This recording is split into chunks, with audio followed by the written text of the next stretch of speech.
You...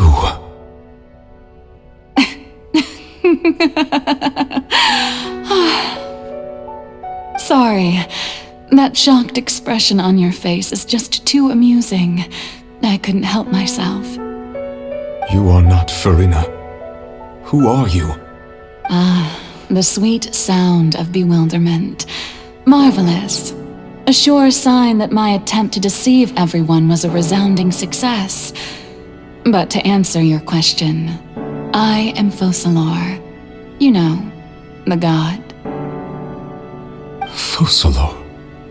Why did you deceive us? Oh, that wasn't my goal, of course. Goodness, no. But I had to fool everyone else too, if I was to stand any chance of deceiving the heavenly principles. Deceiving the heavenly principles? It's all because of that pernicious prophecy. Dreadful, wasn't it? Everyone doomed to dissolve. Fontaine condemned to be flooded. One was not amused. In fact, one was positively bemused when that problem was thrust upon me by my dearest predecessor.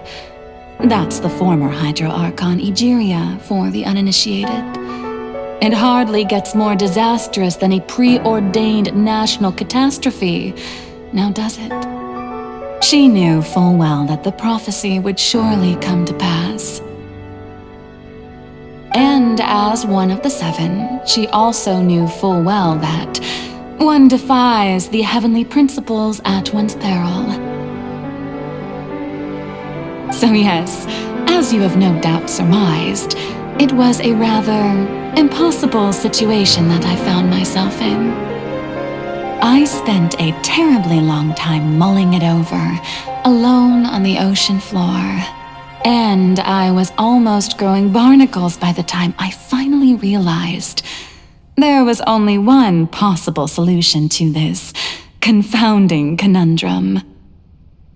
I had to outwit the heavenly principles, allow the prophecy to be fulfilled, ostensibly at least, while saving everyone at the same time.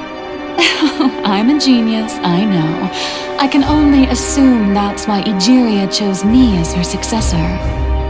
Although, looking back now, it was hardly the inheritance one dreams of. Between the task of saving the nation, the quotidian duties of the Hydro Archon, and not to mention the original sin of creating a new race of humans, I dare say she left me quite a colossal mess to clean up.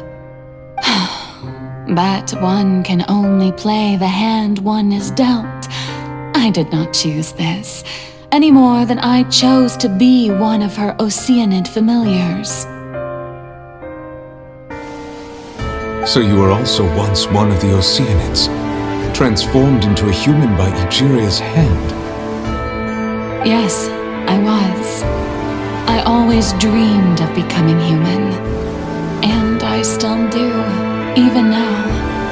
In my eyes, to be human is to be part of the greatest opera ever known. After becoming a god, I separated my divinity from my body and spirit, leaving behind only a self that was as naive and bewildered as my past self on her first day as a human being.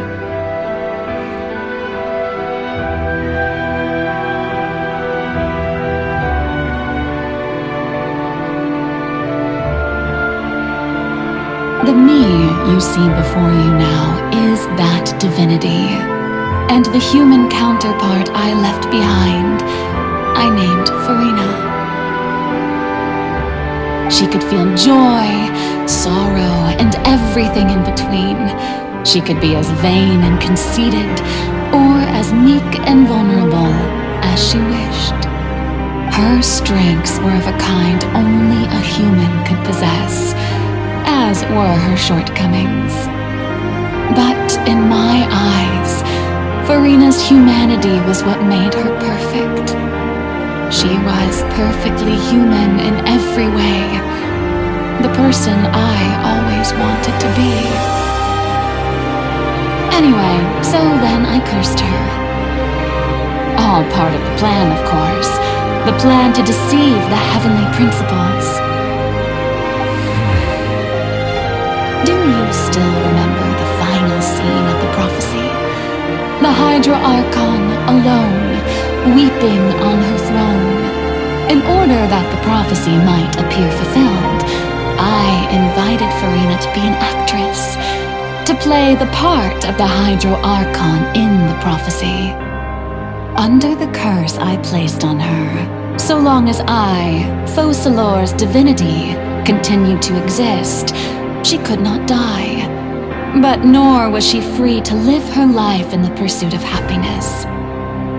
Instead, she was forced to take the stage in the opera house, to embrace the role of leading lady, to forever play the part of the god from the prophecy, all to create a deceitful appearance of that prophecy coming to pass.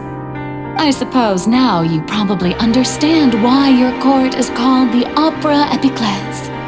But Furina is only human, isn't she? Even though she has had a long life, her mind is no stronger than that of any other ordinary human being. I cannot begin to fathom what she has had to endure. It must have been torture for her. It has indeed. And although she is, in a sense, me in human form, I most definitely owe her an apology for it. It's been 500 years. And all along, she's been playing her part in the most unimaginably long, unbearably lonely, and agonizingly painful opera of